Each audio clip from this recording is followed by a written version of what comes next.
back, Scale Modelers to SMKR. This is Steve. Up next is the MENG Jeep Wrangler Rubicon 2-door. This is the 10th anniversary edition.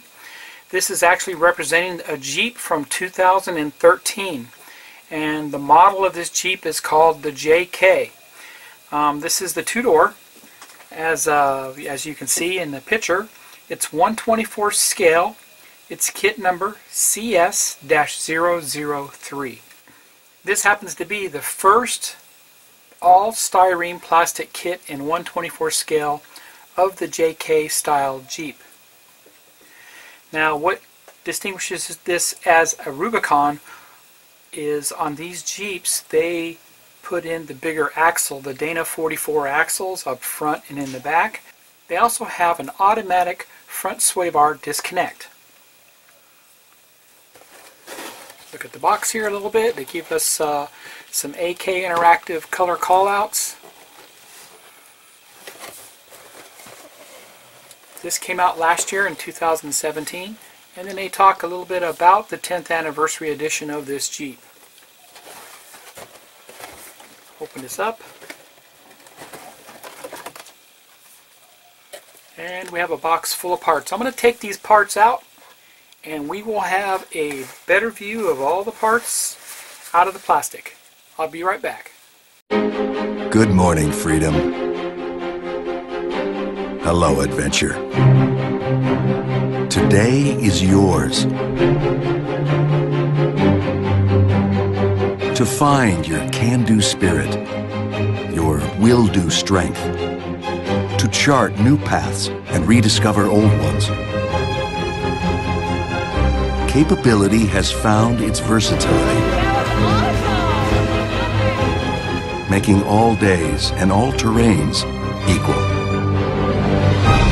Go ahead. Raise your hands. Lower your foot. Make pursuit of the unexpected unrelenting. Today is yours. To go find your power. And where you'll find it is within. Here's the kit instructions. It's booklet style and it's 20 pages. The back side shows you the parts breakdown of all the trees, so it lets you know what parts are actually included with the kit. Easy to follow instructions, as you can see. Here real quick, I'll turn through some of the pages.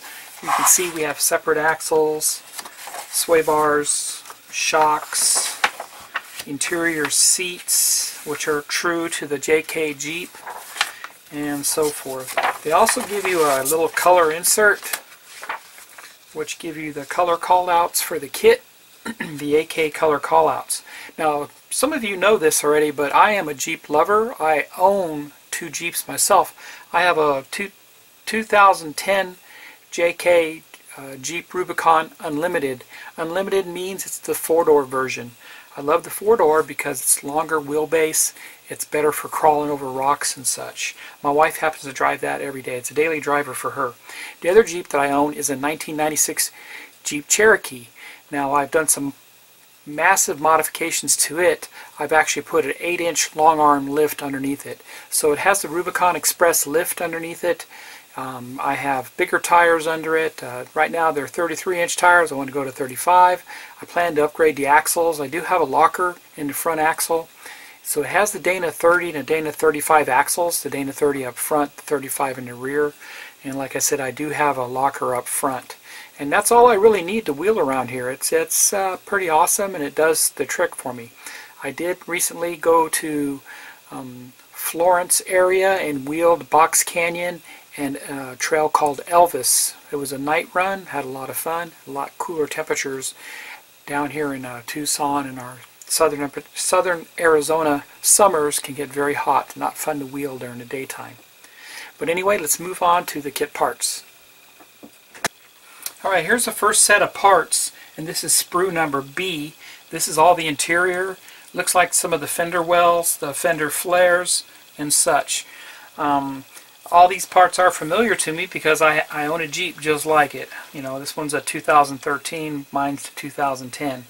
Obviously the interior dash and all that's different than what my Jeep looks like. But hey, you know, this is the first Jeep of this type molded in plastic, and I love it. I love the detail of these parts. Let's look at them a little closer.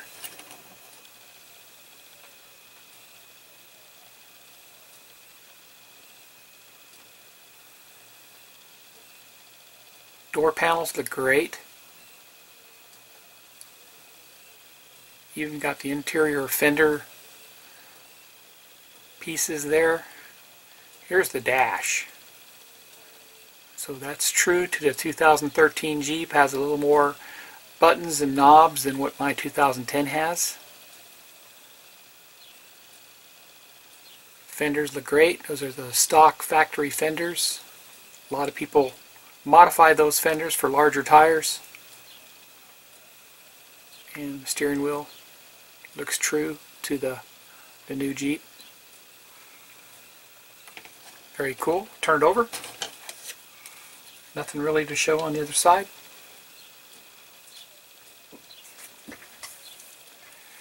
This is Sprue D, and this contains, looks like some of the transfer case parts, interior parts, smaller bits and pieces, the drive shafts, the exhaust, the hard rooftop with the detachable sunroof sections. Very nice. We have the mirrors here also. All molded in black styrene once again. Let's get a closer look at this. This is a curbside kit, so you only get the bottom part of the engine and the bottom suspension. You're not going to get the top part of the engine in this kit.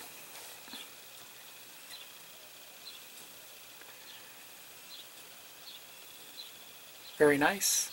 Later model Jeeps like this, they actually color match the roof. Instead of just being black like mine, they painted the hard roof the same color as the Jeep. So that can be done with this.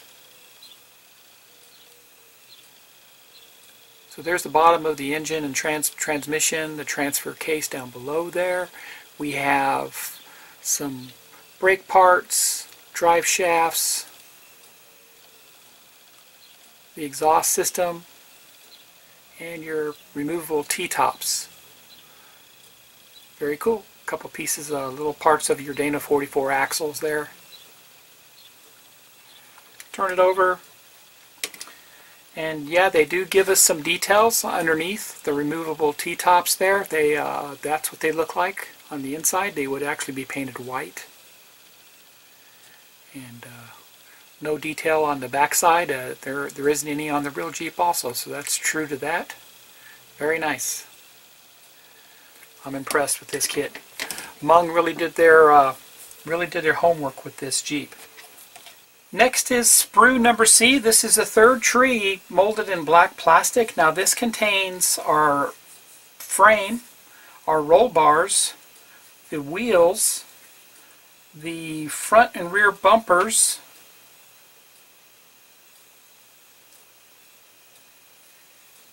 and it looks like a lot of the Mopar rock sliders on the left.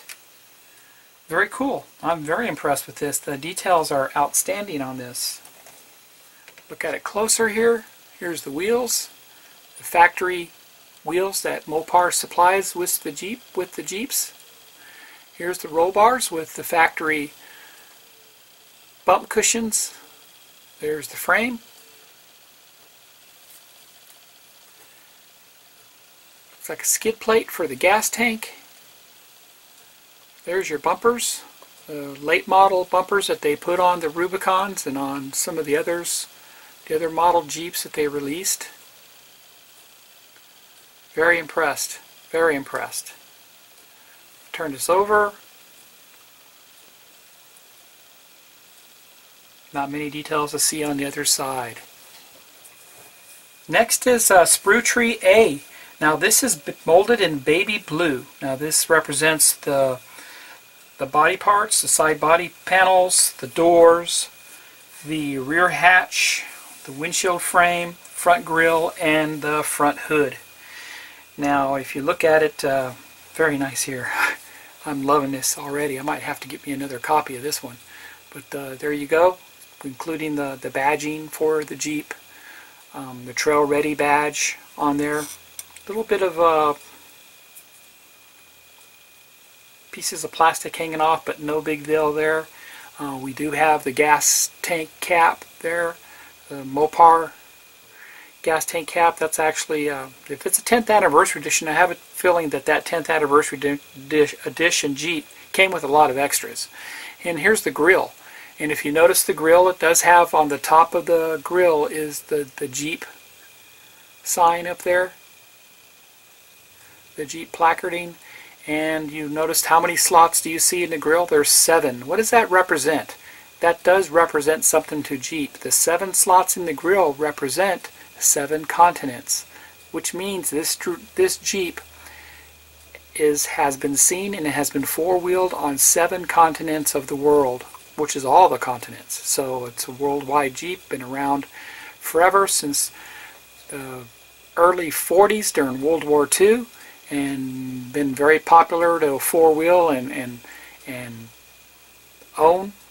You know, once you own a Jeep, you know, it's a way of life, man. It's what we do. We like to wheel it. We like to run it. We like to go down the road and we see a feller Jeeper coming the other direction, we give him a wave. That's what you do. You wave at each other. So it's pretty cool. I didn't know that when I first got my Wrangler, because we don't do that with the Cherokee, just with the Wranglers. And when I first got my Wrangler and I was going down the road, I noticed people waving at me. I'm like, what's going on here? So that's pretty cool. Real friendly society. You know what Jeep stands for? Just empty every pocket. Yeah, they can be expensive to upgrade and modify and have fun with, but like I said, it's a way of life. The next tree is E, and this contains our seat backs, our seat cushions, and the headrests, along with a couple other minor parts that go on the, looks like the toe hooks and tie down hooks and such like that. So very true to the interior. Molded in red styrene, as you can tell.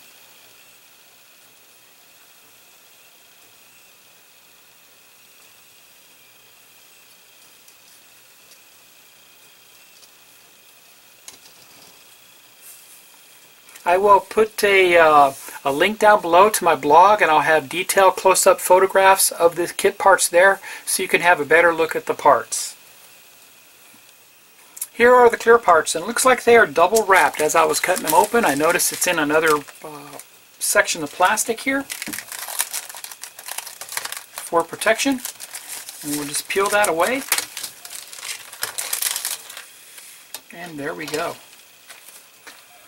So this is sprue T, and this is all your clear parts. As you can see, they're pretty translucent. I don't see any issues with them here. Very nice. On your front glass here, you have an area here for mounting the rear view mirror, and on the back glass you do have the opening and the hole for the rear windshield wiper. You have side glass, your headlights and tail lights. Very nice, very clear.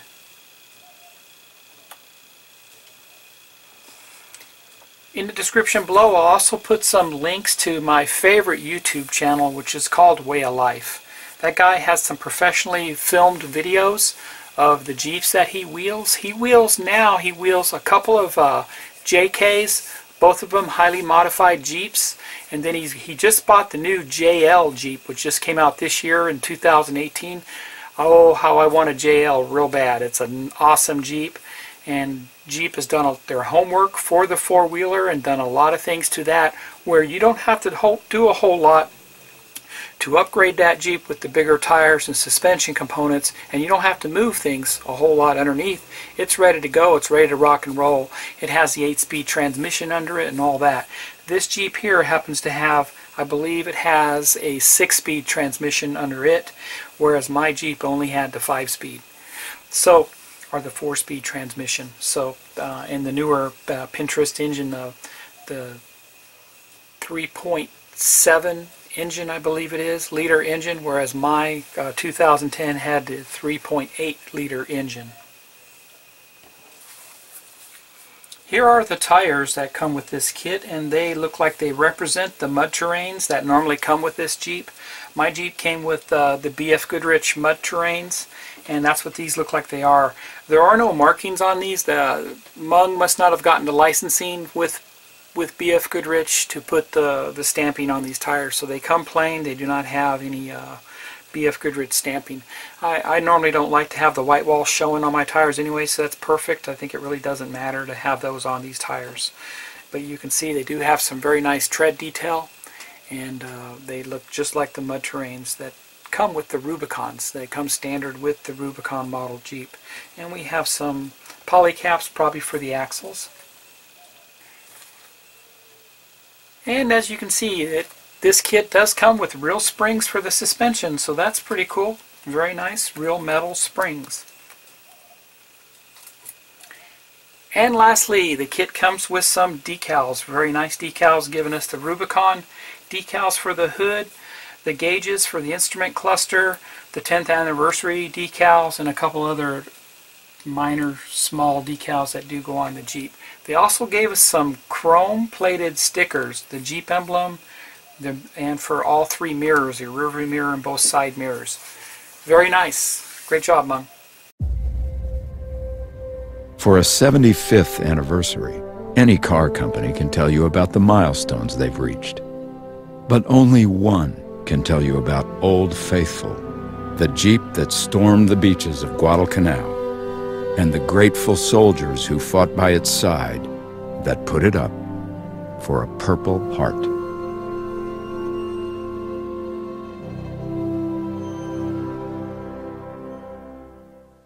And there you have it. This was the MENG 124 scale Jeep Wrangler Rubicon 2-door JK. This is the 10th anniversary edition representing the 2013 Jeep. Awesome kit. Happy modeling, everybody. Go build something.